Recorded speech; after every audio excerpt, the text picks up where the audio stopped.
So we had an exceptional group of people. These are all experts in this field.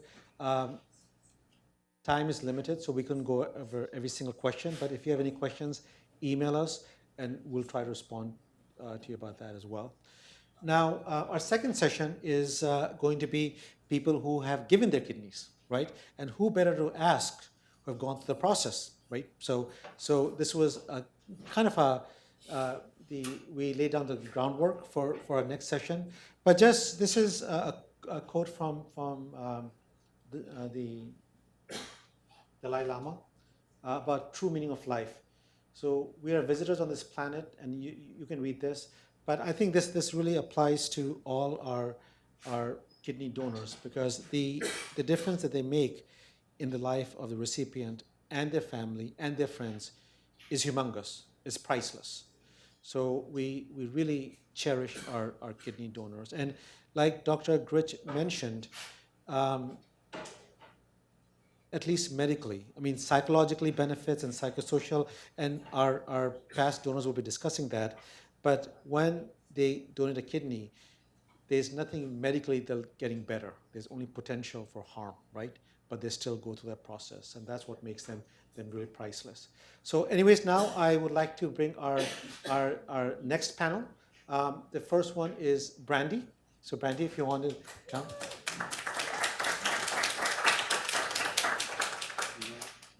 And Brandy gave her kidney to her husband, Patrick. So Patrick is here as well.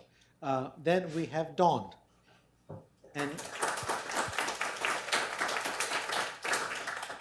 And Dawn was a non-directed donor, or what we call or used to call the altruistic donor. And her husband is over here as well, Chris. Very good. And then Miss Henderson.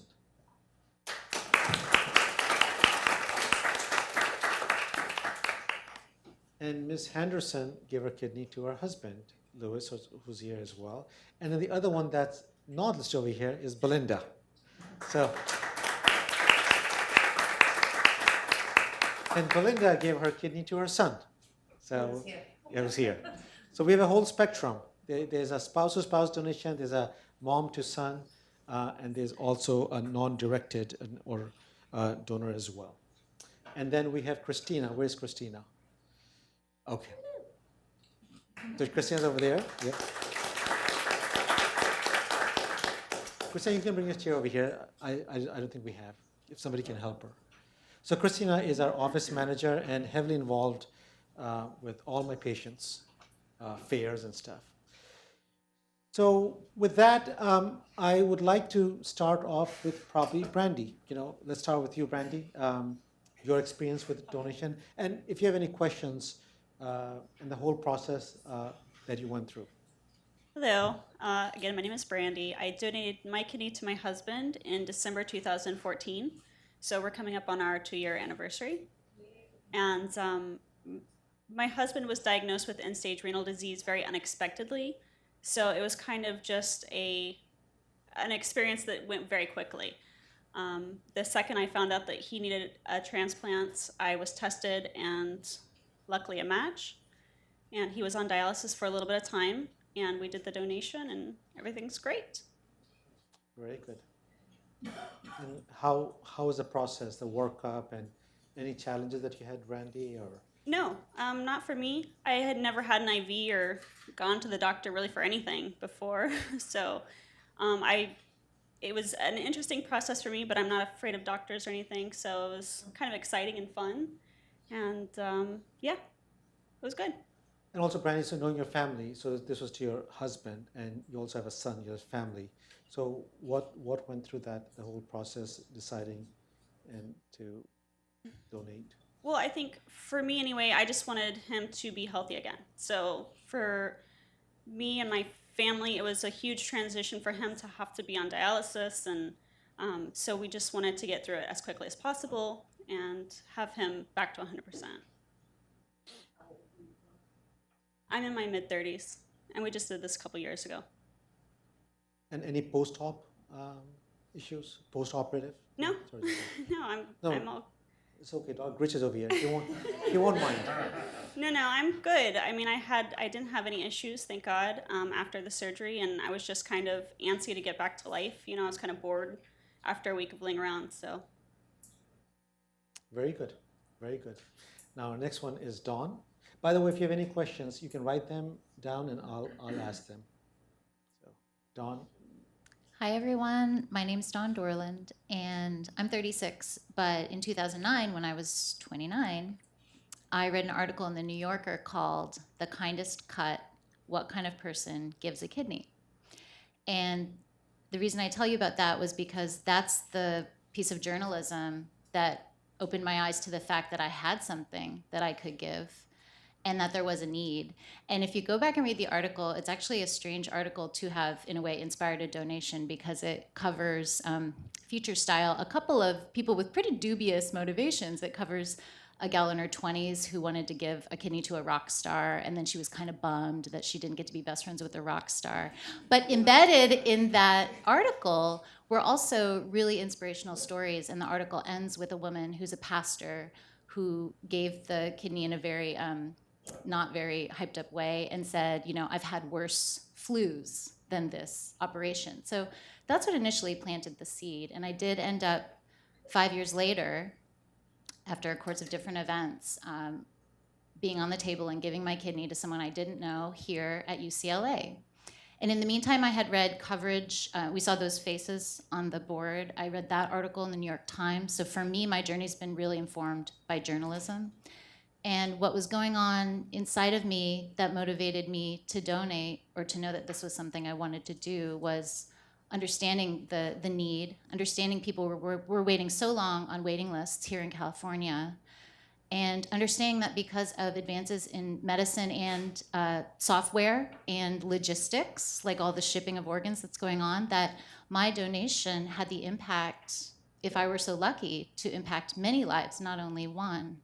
And at the same time, I felt that I, on a human level, needed to be okay with my gesture only impacting one person, you know, not being that girl who wanted to be friends with a rock star, but even if it was just a one-to-one donation, that had to be enough, and it was. And in the end, going into it, of course, you don't know the details because it's up to the recipient to decide whether to disclose his or her identity. And I gave my kidney, and then, in fact, the next day at the hospital, happened to meet my recipient. His wife also donated her kidney, so we had a very short chain of 4 surgeries, 2 kidneys exchanged. And I believe my short chain helped online transplant center in Portland, Oregon, that had not yet been part of the network. So it was a very good chain in that respect. And also, even though it was a short chain, my recipient he and his wife have 12 children. So the kidney really impacted a lot of lives. And I'm a fiction writer, and I could have never come up with that. And we have a great relationship. I've been out to dinner. I've met 11 of the 12 children and still hear from him. And he's in his early 50s. I was 35 when I did this last year, and I'm hoping that kidney lasts him through retirement. He's a teacher, so fingers crossed. Very good, Dawn. So, Dawn, there were some other issues too. You know, your workup one came up, and so one was obviously your husband is over here, and we'll Chris. Raise your hand, honey.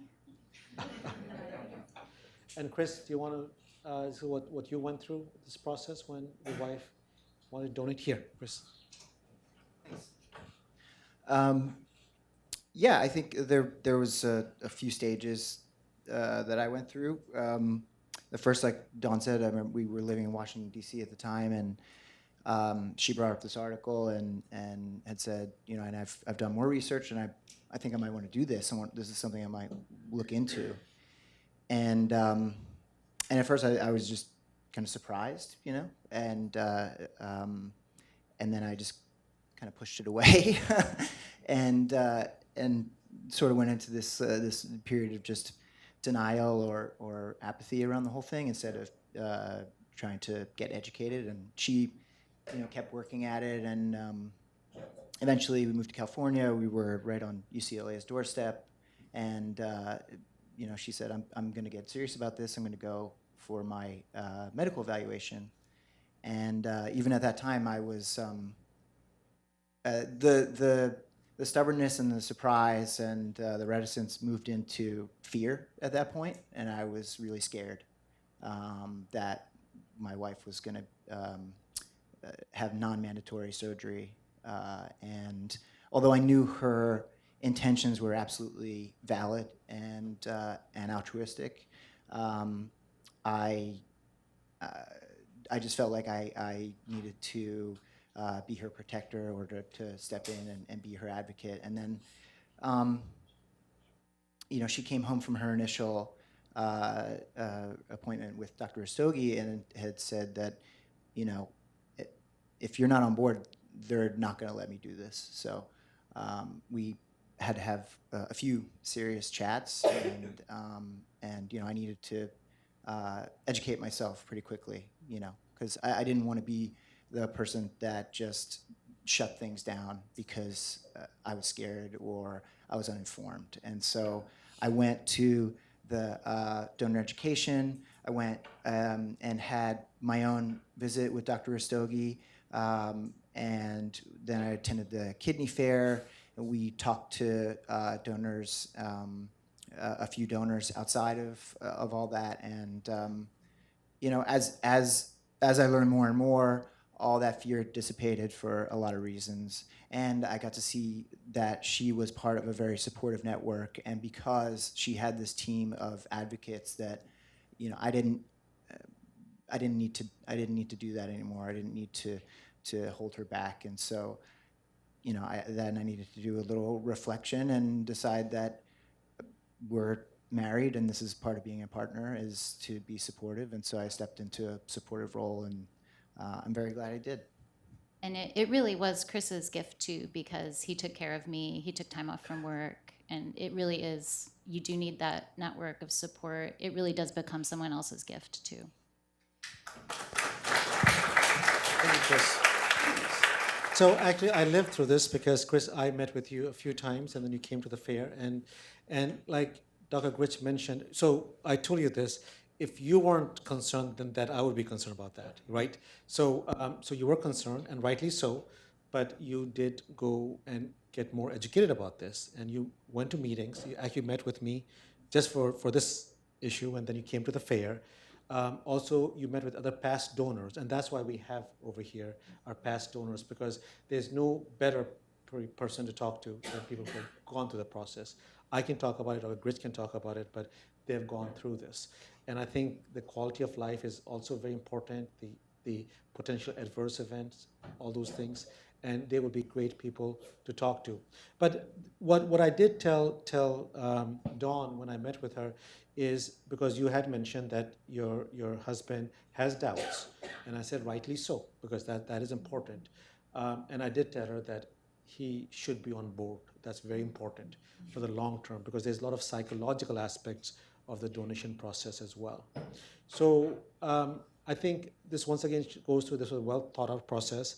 You both did your homework, you did, and you did best you could, as much. We can't predict the future, but you got as much information as you could, and I think that was very, very critical. So and Dr. Rastogi, if I may, Dr. Rastogi was instrumental in this process because, as he said, he validated my husband's doubts before he even met my spouse by saying, as you just reported, well, I'd be concerned if he didn't have doubts. And so he really helped to make the feelings feel normal.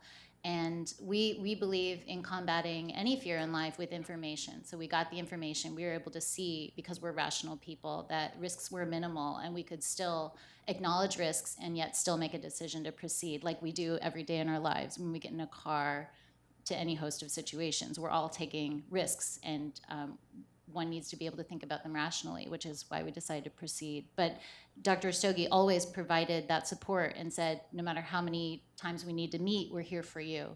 And it was a very caring environment. Thank you, Dawn. It was always a pleasure. So both with you and Brandon, and I'll ask the other ones too, how do you feel after donation now? You're 18 months out, Yes. Dawn? Yeah, 18 months, so it was on How are Christmas. you feeling physically? How are you feeling emotionally? Is it something that you'll do again, if you had to do I it? don't think I can do it again. I feel perfect. I'm 18 months out. I think it was 6 months before I was doing really active yoga core work again, and I had to be patient with, my abdomen felt a little puffy, but that was the only, and I had some fluid buildup, but it's all, I wouldn't even call it a side effect. It was just part of healing. And I love my surgeon so much. He's here. I hope that's not inappropriate to say, but Dr. Gritch is my surgeon, and I felt like I was in such capable hands. And the thing, Applause for Dr. Gritch. yay! The thing, we should all feel great that we're here at UCLA, because there's no other place you could look at the statistics and feel so confident. And here we are, how fortunate we are to be here and be part of this community. Thank you. And the last, but not the least, something personal. We talk about pregnancy as well, right? So you want to discuss that? Yeah. Well, Dr. Rastogi and I were trying to go back in time and remember the questions I had. And my main question as a woman in her mid-30s who wanted eventually to get pregnant was what kind of impact donating my kidney would or wouldn't have, what kind of interaction it would have with a future pregnancy. So I brought that question to the doctors, and friends who were doctors who I'd quizzed hadn't really thrown up any red flags. And the fact is there's not a ton of data, but that's what the nephrology team told me. And they said there are these risks, which I decided were minimal the way that all the other risks were. And Dr. Gritch, even in determining my course of care, took into account that I intend to become pregnant, maybe soon, and decided to take, one factor in his deciding to take the right kidney instead of my left had to do with the way that the uterus can sometimes, during swelling, during a pregnancy, can sometimes impact or compact the right side kidney. So it all felt very holistic. If everyone's communicating, everything's very collaborative and expert. And then, this is a really fun anecdote. You get into this position because the nephrologist is the advocate, as a donor, the advocate for your body. And so there's a bit of a mind-body schism that happened because Dr. Rastogi is saying, well, why don't you just wait? Why don't you just wait? Have your kids, give your kidney later. In an adversarial way, like sort of like in a court, like, well, why do it now? Really, Dawn, why do it now? And I thought, but Dr. Rastogi, my sense of priority is probably going to change pretty drastically once I have kids. And my life's really not complicated right now. That's part of my motivation. And I think life only stands to get a lot more complicated. And I can't guarantee I'm going to feel the same way. So I'd really like to do it now. And apparently that was a good answer, because, but it was great to have someone like Dr. Rastogi really asking the hard questions. Well, why now? Why not later? And you have to really, I think, have a good answer if you're in my position. Very good. Thank you so much, Dawn. Any questions for Dawn or Brandy? I have one question. Sorry. My question was, how did you organize it as a married couple? Who took care of both of you together? You had to have the transplant close together. Yeah, we had the transplant the same day. Same time, Yeah, you same matched. time. Okay. So my husband's mom was brought in, and she stayed with him at the hospital, and then I brought my sister in, and she was my caretaker. So she went home with me because I left the hospital the next day. She went home with me. She stayed with me for a week, and just made sure I kept on my pain meds and, entertained me while nobody would let me move around too much. And his mom stayed with him in the hospital I think he was in the hospital for about a week. But that is a very common question that I get asked. If it's a spouse to spouse and the kids are young, Yeah. that because both of them are going under anesthesia. And the answer for that, and I'm not sure if Dr. Gritch is going to have it different, but the risks are very, very minimal, if you look at the adverse events.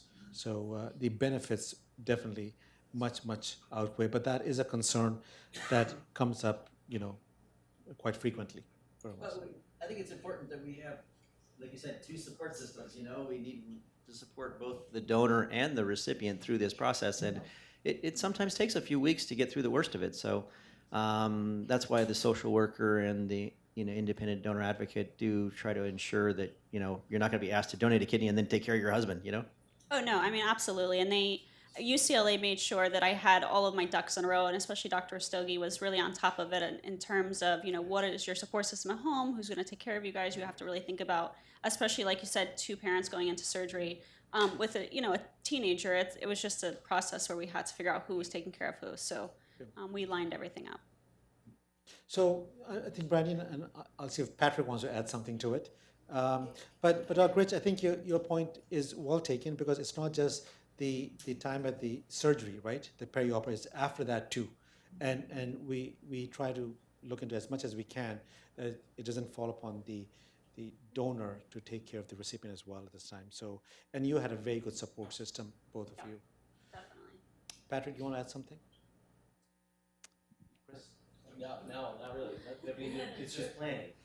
Yeah, just planning. Just planning. That's the only thing you could do. I mean, it'd be nice eventually to, you know, for people that don't have people around them like that to figure out some sort of program. But you know, I don't know. There's a lot of programs that need to happen. You know, so that's just another one. But I think planning is going to be key because it's necessary. You know, it's when at least on my side. I mean, I know. I saw him right after the surgery, and he was perfectly fine. I don't mean to put you on the spot. He was mowing lawns. I was in a lot more pain, you know, for a week, but I was, you know, it felt great. Huh? That's you. That's me. That's I'm a real, I'm a softie, so that's the thing. But that's. But also, Patrick, you had some doubts yourself, right? And you spoke to me about those. I'm not sure if you remember those. Yeah. I mean, you mean as far as Going through the process. my wife going through it? Yeah. Yeah. I mean, look, it's just. What Chris Yeah, just mentioned. same thing. I mean, you always just your job is to protect your spouse, and you know you go through all these things like it's selfish. You know, it's to want. You know, you want to feel better, but at the same time you feel bad about. You know, I didn't ask her. And then through the whole process you feel like.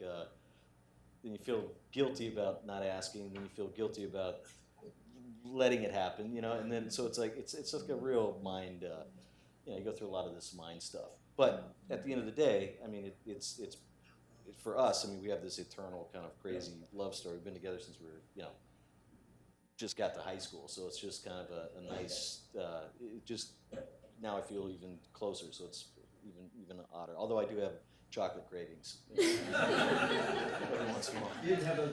No, it's all right. No, but I mean, Different cravings. but it does go back to the doctors in UCLA. I mean, they really helped us walk through it and answer those questions, and were there for us at, you know, when we had the questions, we'd write down at 2:00 in the morning and bring them to them the next day. So I think it's about your support system, not only family-wise, but also medical team-wise, too. Thanks. Can I add something? The head stuff, the guilt stuff. I'm reflecting on how the third person in our chain, who's the wife of my recipient, she says things like, and she gave her kidney right to someone who she doesn't know, and she says things like, "Well, I really gave it selfishly. I only gave it because I wanted my husband to get a kidney." So it's really, you know, almost anybody in this situation can act like they're feeling selfish, and obviously no one is. I think that's the point of that. So, and Christina, you have been involved with the living donor, you know, and I think your son wanted to donate at some point, but I think he's too young. Yeah. But I'll bring it up again. Okay. Gibby. Yeah. Mhm. So- So, but I've experienced a lot of these stories as well, and it's a wonderful thing to see. I mean, I can't say the least. I mean, these people are just amazing, and I did ask Dr. Rastogi if I can donate mine, but I'm not. I'm not able to. Yeah. So, but I would if I could. Yeah. Yeah. And I think that's once again through protecting the donor. And just want to bring up with Brandy and Patrick, because Patrick was my patient as well, and Brandy I was valuing. So just to keep it very clean, actually we had the social worker become your advocate. So, and she, I know, called you a lot of times that to make sure that it was an independent decision that you were making. Yeah, no, and they gave me every out possible. I mean, even up to the time when I was signing in for surgery, they're like, you know, pulled me to the side, totally separate. You know, you don't have to go through with this. We could blame it on a medical thing. It's not your fault. So, yeah, definitely a lot of outs for the donor. I didn't feel pressured anyway, so that was good. No, I had no doubt when I saw you that you would have done that right away. So I wasn't, but just to follow, I had to take myself out of the whole mix because of potential conflict of interest. But that brings up another point, which is I think very important, is how to approach and who to approach, right? And I think that is a very complex question, number one. And number two is, you know, it gets even more complex afterwards. So one is I always tell, because I have a very big dialysis population and pre-dialysis who might be needing transplants, never ask directly. That's just not right. But at the same time, and that's why we had this program, is a lot of people would want to donate, but they don't know. They don't know who to call. They don't know what it entails, right? What will affect. So there's a lot of things. So there are different ways, and people have used social media, and we have seen everything. I think Dr. Gritch had a slide about the matching donors, but I've seen people who have put ads on the local newspaper that you look, I'm so-and-so and I need, and people have come forward. So people have gone to where they go, to church or temple, wherever. So people need to know that they number one, you need it, but number two is that they can donate, But one thing that you can tell them is we try to do our best. It's never 100%, but we try to do our best to protect the donors. So they don't have to go in like, oh, they just want to take my kidneys. If anything, and Dr. Gritz showed you the numbers, only 17%, right? Was that your number, Dr. Gritz? Only 17% of people who actually are contacted get approved. So that's not such a high number. Majority of them, by far, we say no, because once again, and we are more cautious actually. We'll rather say, if we have doubt, then say no, rather than accept them as donors. So that's also, very reassuring to, not just to the donor. Like Dawn had made up her mind from day one. She said, take my kidney. It was Chris who actually stood up and said, you know what, wait a second, I need more information and stuff. And that's right, getting more information. So there is information out there. There's nobody better in our transplant program. So if there's any questions, if there are any potential donors, sometimes if you don't feel comfortable, but one thing we do stress on, we need direct contact from the donor. The recipient cannot be calling on the behalf of the donor. That's very, now if they don't speak English, we'll get a translator. And that happens, people coming from outside, but we need to hear straight from the donor. And I think, and when we do our initial evaluation for the donor, nobody can be in the room. It's just the person who's us, the nephrologist, and the donor. So we're very clear on that aspect. So there is no third person. So once again, conflict addressed. Now, before going to Belinda, I'll go to Ms. Henderson. And Ms. Henderson had her own story, a bit rocky, wasn't as smooth as well, yours was different, you didn't even know. But for you, Patrick, but yours was not as easy. No, we lived on the Central Coast, and we had a doctor that we'd been seeing for years, and things were just kind of moving along, but not in the direction I thought they should go. So a relative of mine said, you need to go see Dr. Rastogi. And I said, okay. So and then she calls me again. She goes, have you called him yet? And I said, yes, and we've made an appointment, and we are going to go see him, and it was the best thing we ever did because he's helped us through the whole process, and because of talking to him, I decided I'm going to get tested for the kidney chain to see if I could get a kidney for my husband who's O negative. And so I had my blood drawn, and then we got a letter just a few days later saying, hey, you match your husband. And he was so shocked, and we were so happy. And so I gave my kidney to my husband, and he's doing very well. And we come once a month to see the doctors. We were trained on dialysis before we even had the kidney transplant here in Los Angeles. We made the trip. We stayed in a hospital, in a hotel for 2 months after the surgery to be close to the hospital, and it's gone very well. The second day I was out shopping, I shouldn't have been, and out to dinner, and I was told by my caregiver that I was really pushing it, and she didn't like that. But it went really well, and my husband did real well, and on my first visit to my nephrologist after the surgery, I was able to drive him to all his appointments. So after 2 weeks, I was caring for him, which was fine because I felt good. Very good. And also, Mr. Henderson had to go through a lot of he had the bypass and He stuff. actually, when he got here, he had been going to a heart doctor, he'd been going to his nephrologist, he'd been going to all his appointments, and when we got here, his heart was 95% blocked, and he needed a quadruple bypass and mitral valve repair because the doctors had not taken care of him properly. And so he had the surgery, and still within a few months, we were able to do the surgery after he healed from his heart surgery. So we were just so fortunate to come here and to be tested for kidney transplant, because that's what saved my husband's life. Because he didn't have much longer to live had he not come here. And so we appreciate Dr. Rastogi and everyone at UCLA for everything they did But more for us. so you, Mrs. Henderson, Thank and you you. never gave up, Yeah. right? No. So the point was that you, initially when you came for the living donor, and so this was, because I don't think you were on dialysis at that time, right, Mr. Henderson? No. So we were trying to do a preemptive. Yes. So I said, Mr. Henderson, I can't help you with the deceased donor, but if you come to UCLA for the living donor, you live in the Central Coast.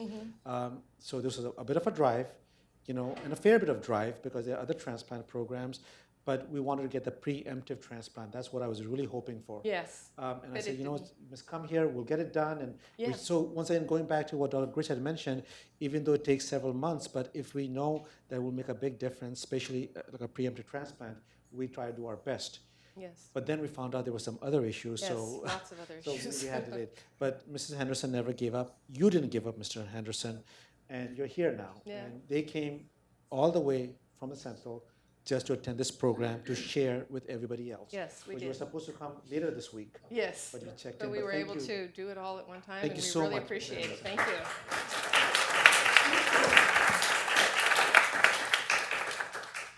Now, last but not the least is Mrs. Linda. Yeah. Yes. So you want to share your story? My son Oliver, who's sitting out there, was born with a very, very rare metabolic disease, and we knew down the line that he was going to need a kidney. I kind of did the opposite to Dawn. I said yes and agreed to do it, and then researched it. It's just one of those things you do. You don't even think about it. So that was my approach to doing it.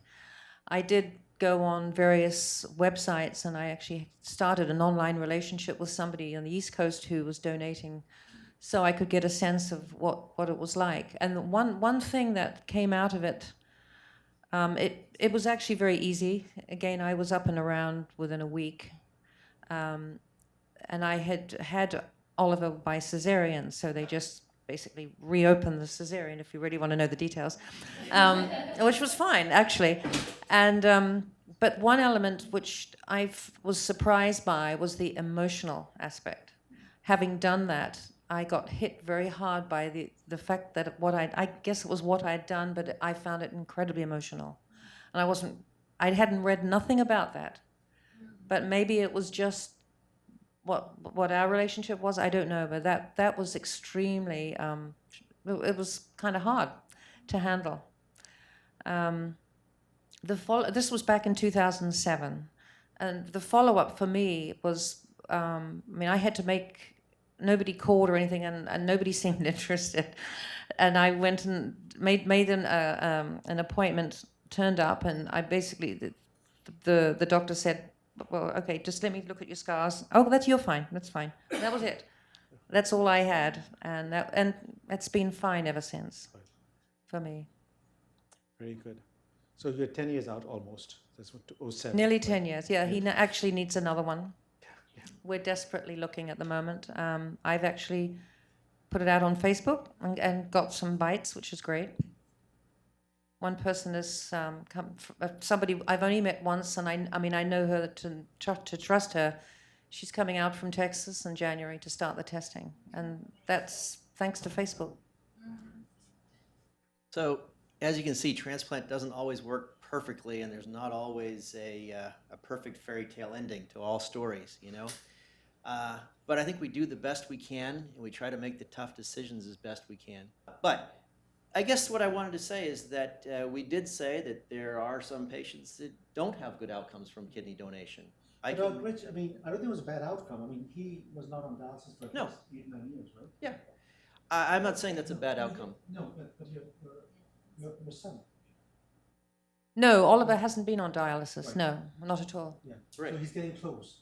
Yes, But what yeah. you meant, there are maybe chances that it doesn't work. Well, I'm saying for both sides, Yeah. there can be a living donor transplant and then the kidney fails right away. Right. All right, we've seen that. There can be a person that donates a kidney and then, they have a complication. There is one lady, I can tell you, that she was a little bit older and she suffered a nerve injury. It took her well over a year before she could walk without a cane. All right? We mentioned about some people that end up with kidney failure. And if you look in the whole United States, there have been some people that have passed away after donating a kidney. But we all take risks, Sometimes if we get in an airplane, right? Or we're driving on the 405, people get in car accidents. So, many of us are willing to take risks if it's a chance to save someone else's life. And, many firemen run into burning buildings every day, So I don't have the answer to everything, and I think we're all just trying the best we can, and it's, it doesn't always work perfectly. Sometimes the kidneys only last for 10 years. Sometimes they only last for 5 years. But there are a lot of people that have had a kidney. We have one patient, one of the first to get a kidney transplant at UCLA in 1960, and we hope that this year she can celebrate her 50th anniversary of having a successful kidney transplant. She got the kidney from her father, who is now well into his 80s. So he's lived a long, healthy life with one kidney. But I did want to make sure that I don't misrepresent this, because surgery is dangerous. Right. It has risks, but we sometimes take on risky things to do good things. Very good. Thank you. Thank you, Dr. Rich. Yeah. Thank you so much. I'd like to add something to that really valuable point, and I can only speak for myself, but I felt very strongly that I needed to come to terms personally with the various outcomes in terms of the risks. And what I decided was that even if I went through these 8 and 9 months of testing and evaluation and then eventual clearance, even if I went through the surgery itself, even if my kidney failed the second it came out or when it was implanted, or even if you have to sign a form that says you'll be all right with it if the courier leaves it in a taxi, right? So there are a range of outcomes that you can't control. And I personally felt that in order to move forward, I needed to be comfortable with every outcome. And I was. I found peace with every outcome. And the gesture itself, I want to tell you, is worth it. Frustration, if you have a negative outcome, is different than the gesture not being valuable and not being worth it.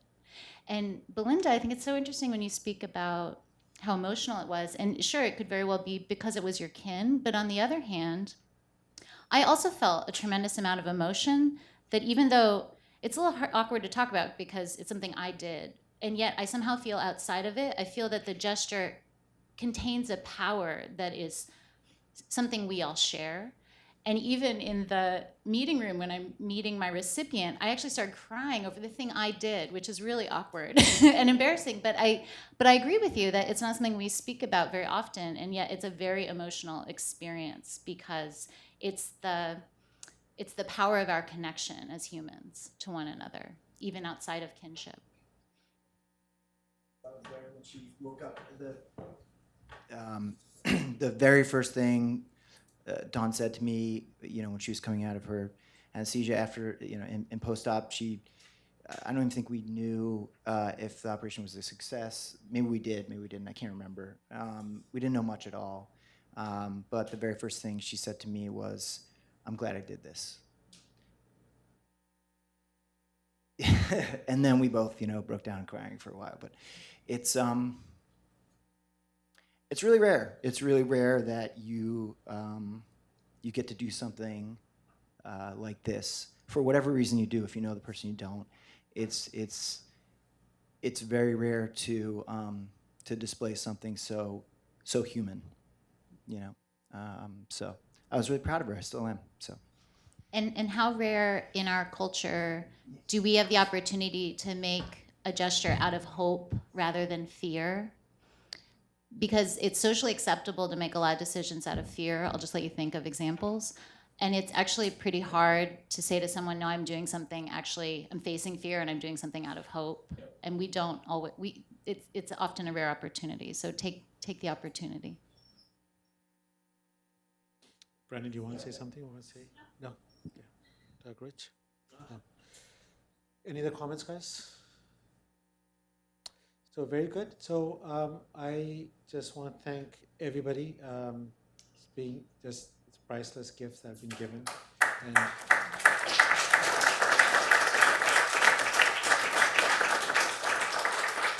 And like Dr. Grit said over and over again, you know, there's always risks, and we never want to minimize. There's medical risk and surgical risk.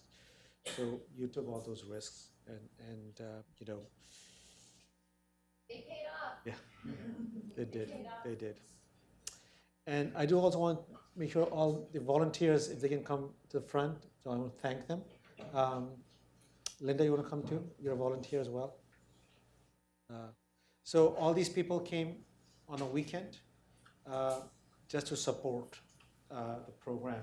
That's Joanna, John, that's Linda, Dino, can you come to the front? Dr. Gris doesn't bite. Last time I checked, he just takes the kidneys. Rosalind, Amber. Yeah. So a round of applause for them as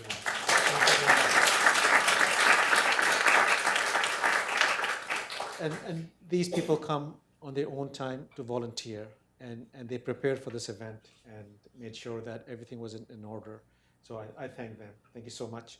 And it's not they just come for this; they come every month. Once again, with no intent or no, just want to help people. So thank you so much. Now I just want to end the talk. Thank you so much for coming. If anybody has questions, if they have any potential donors that they want to contact, my business card is outside. They can contact me. They can contact Dr. Gritch. They can contact our coordinators.